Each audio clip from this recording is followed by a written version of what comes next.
안녕하세요. 오늘 7월 1일 목요일 아침입니다. 귀한 하나님의 하루가 되기를 소원하고요. 오늘서부터 우리는 야고보서를 중심으로 아침 묵상을 주님의 말씀으로 나누겠습니다. 오늘은 야고보서 첫 번째 날인데 1장 1절부터 11절까지 상황과 현실을 뛰어넘는 믿음이라는 제목으로 함께 야고보서의 개론을 설명하고 말씀을 나누도록 하죠. 신약 성경에는 야고보라는 이름을 가진 사람이 여러 명이 나옵니다. 세베대의 아들 중에 하나이고 12제자 가운데 하나였던 야고보, 그리고 알페오의 아들인 야고보, 그리고 예수님의 형제로 나중에 오늘 이 야고보서를 쓴 예루살렘 교회 감독이 되었던 야고보, 그 다음에 사도 유다의 아버지였던 야고보, 이렇게 여러 명이 나옵니다. 다른 야고보보다 가장 이제 중요한 야고보가 바로 이 예수님의 제자였던 세베대의 아들 야고보와 예수님의 형제인 이 야고보서를 쓴 야고보 선생이죠.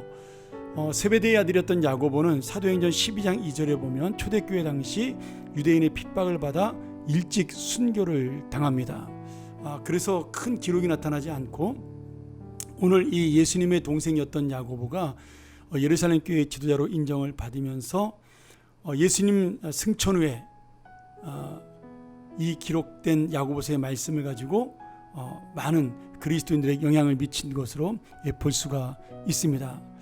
유대의 역사가였던 요세푸스라는 사람에 의하면 이 야고보 선생은 AD 62년경에 당시 사독계열 대제사장 아나누스에 의해서 돌에 맞아 순교했다, 이렇게 그의 인생이 전해지고 있죠.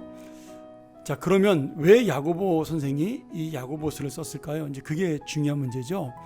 이 야고보서는 예수님이 승천하신 지 20년이 되지 않은 때 당시 예루살렘의 감독이었던 이 야고보 선생이 로마 제국 각지에 흩어져 있는 유대인 출신의 기독교인들에게 보낸 공식적인 편지로 볼 수가 있습니다. 제가 초대교회사에서 잠깐 강의했었는데 1세기 유대인들, 그 당시에 예루살렘을 떠나서 로마를 중심으로 흩어져 살고 있었던 유대인들을 흩어져 있는 유대인, 디아스포라, 이렇게 불렀습니다. 이 디아스포라는 남유다가 바벨론 왕국의 멸망에서 포로로 잡혀간 다음에 이방인 사이에 흩어져 살게 되었던 유대인들을 가리키는 말이었지만 나중에는 전 세계에 흩어져 살고 있는 모든 유대인 공동체를 의미하게 되었습니다. 이제는 우리나라도 해외에 살고 있는 교포들을 디아스포라, 이런 말로 부를 정도로 이제는 고유명사가 되었죠. 이 디아스포라 유대인 중에는 바울에게 복음을 받아들여서 기독교인이 된 사람들이 많이 있었습니다. 이들은 유대교도들을 동족이지만 예수님을 믿는다는 이유 때문에 많은 박해를 받았고, 또 믿음으로만 구원을 얻는다는 교리를 지나치게 강조한 거죠. 로마서와 갈라디아서의 영향을 받아서 오직 이신칭의, 이신득이라는 믿음을 너무 강조해서 성도들이 살아가야 될 실천적 삶, 다시 말하면 로마서 10장 이후에 나타나는 이 생활에서의 삶, 그 다음에 현실 세계에서의 어떤 그리스도인의 실천을 가볍게 여기는 경향들이 있었습니다. 그래서 오늘 야고보서에 나오는 많은 내용들이 신앙생활보다 재물을 모으는 데 관심을 가지고 장사에 열심을 내는 사람들의 이야기, 또 교회에서 부자들과 가난한 자들 간에 일어나는 갈등들에 대한 이야기를 다루고 있는 거죠. 특별히 신앙에 성숙하지 못한 성도들의 행동과 말이 교회 안에서 여러 가지 마찰과 다툼을 일으키게 되어서 교회 공동체가 분열되는 그런 안타까운 문제도 있었습니다. 이런 이유로 당시 교회의 지도자였던 야고보는 이런 유대인 성도들에게 비록 흩어져 있지만 여러 가지 시련을 그 흩어진 곳에서 믿음으로 이겨내고, 또한 성도들이 주님의 영광을 삶으로 드러낼 수 있도록 올바른 신앙생활을 건면하기 위하여 이 편지를 쓰게 된 겁니다. 예수님께서 승천하신 지 얼마 되지도 않았는데 벌써 하나님의 은혜만 강조해서 믿음으로만 구원받는다는 교리를 우리가 실천은 하지 않아도 된다, 삶은 아무렇게나 살아도 된다라고 오해하는 사람들이 생겨나기 시작을 한 거죠. 물론 이것은 영지주의의 영향도 있었습니다. 영지주의 중에 이 도케티즘이라는 가연설을 주장했던 사람들이 그 당시에 영혼이 중요하지 육신은 중요하지 않다, 이렇게 가르치면서 육신이 저지른 죄에 대해서는 책임이 없다라는 식으로 가르친 겁니다.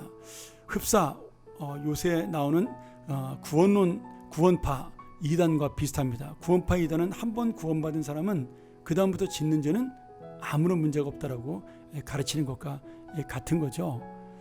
그래서 야고보 선생은 이런 오해들을 불식시키기 위해서 성도들의 행함 있는 믿음을 강조해서 이 야고보서의 별명을 신약의 잠언 또는 신약의 아모스라 이렇게 불리기도 합니다. 아마 이 매일 성경 큐티를 만드는 사람은 잘 몰라서 그랬는지 아니면 알고 그랬는지 모르겠지만, 우리가 구약의 잠언을 지난달까지 공부했는데 이번에는 신약의 잠언을 공부할 수 있도록 그렇게 우연이든 뭐 그렇게 배려한 것이든 저는 좋은 생각이라고 그런 마음이 듭니다. 그 당시에 사람들의 그 행동을 강조하는 믿음 때문에 나중에 이 종교개혁 당시에 또 문제가 생기기도 했습니다. 마틴 루터는 믿음을 강조한 사람이고 이신득의를 강조한 사람이잖아요. 그래서 이 야고보서를 지푸라기 서신이라고 부르면서 중요시 여기지 않았습니다. 근데 그것은 이제 루터가 성경을 잘 모른 거죠.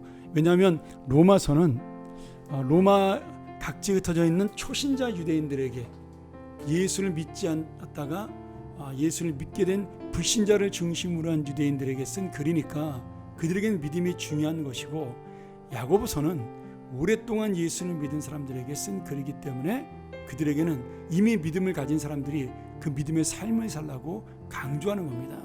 대상이 다르니까 당연히 강조하는 것도 다른 거죠. 우리가 주일 설교는 보편 타당한 모든 사람들이 이해할 수 있는 설교를 하고, 수요일이든 금요일이든 좀 우리 믿음 있는 사람들이 나오는 자리에는 조금 깊이 있는 설교를 하는 것과 마찬가지라고 생각을 하면 되는데, 아마 루터는 그런 부분에서 오해를 한 것이라고 볼 수가 있습니다. 어쨌든 간에 이런 행함을 중심으로 한 믿음, 그 강조점이 이 야고보서에 담겨져 있고요.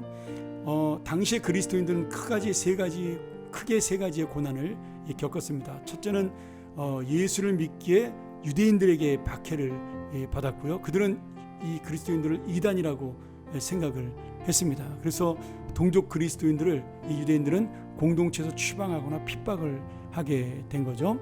이런 이유로 기독교인들이 많은 고통을 당했고요. 두 번째는 로마의 박해였습니다. 우리 초대교회 때 배웠죠. 당시 아직 본격적인 박해가 시작되지는 않았지만 그럼에도 문화적인 어떤 압박과 사회적 차별, 그리고 황제 숭배하지 않는 것에 대한 정치적인 박해 등 이런 것들이 그리스도인들에게 여러 가지 두려움을 주게 되었습니다.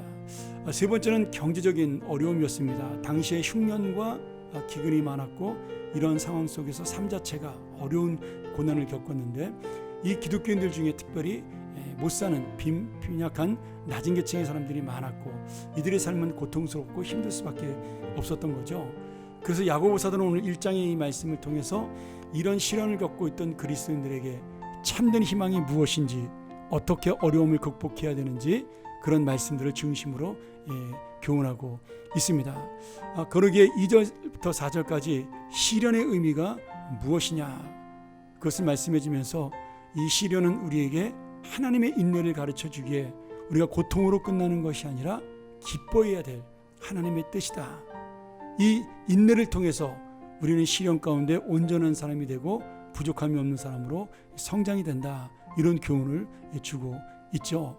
다만 이 야고보 사도는 이런 인내를 믿음의 인내가 필요하기에 하나님께 지혜를 구하라라고, 여기서 말하는 지혜는 이 시련의 의미를 깨닫는 지혜, 그 다음에 시련을 내가 믿음으로 이겨낼 수 있는 지혜, 그리고 이런 고통과 어려움 가운데서도 주님만 바라보고 우리가 이 말씀을 의지하여 이겨낼 수 있는, 인내할 수 있는 그런 지혜를 가르치는데, 우리 역시도 이 어려움 가운데 있다라면 바로 이런 하나님의 지혜, 내가 이 시험의 이유를 알 수 있는 지혜를 달라고 기도하는 것이 필요합니다. 또한 이 시련과 인내를 이기는 성도들은 결국 이 상황과 현실, 우리의 어려움 속에 있는 상황, 우리 어려움 속에 있는 현실을 뛰어넘어 하나님을 바라볼 수 있는 그런 마음들을 가지라고 마지막 부분에 가르치고 있죠.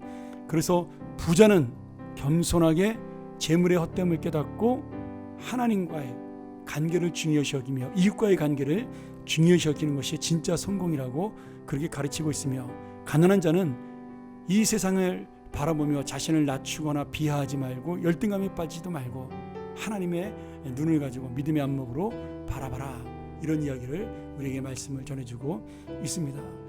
오늘 여러분, 우리가 하나님 앞에 다시 한번 이 상황과 현실을 뛰어넘는 믿음을 가지고 살아간다는 것 쉽지는 않지만, 이 믿음의 은혜를 가지고 다시 한번 우리가 살아가는, 이 야고보 선생이 말하는 내가 믿음이 있다라면 정말 나의 믿음을 눈으로 볼 수 있는, 실천으로 볼 수 있는 그런 믿음을 갖는 성도들, 그리고 시련과 어려움 가운데서도 하나님의 뜻을 깨달을 수 있는 지혜를 얻을 수 있는 귀한 성도들이 되기를 주의 이름으로 축원합니다.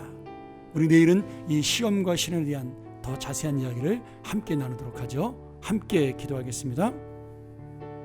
하나님 아버지, 오늘 이 야고보서를 첫 번째로 시작하며 우리의 상황과 현실을 뛰어넘는 믿음으로 내가 믿음의 실천, 그리고 이 고난과 시련을 이길 수 있는 지혜, 이 모든 것들을 통해 하나님의 진정한 믿음이 무엇인지를 깨닫고 이 땅을 믿음과 소망과 하나님의 사랑으로 살아갈 수 있도록 인도하여 주시옵소서.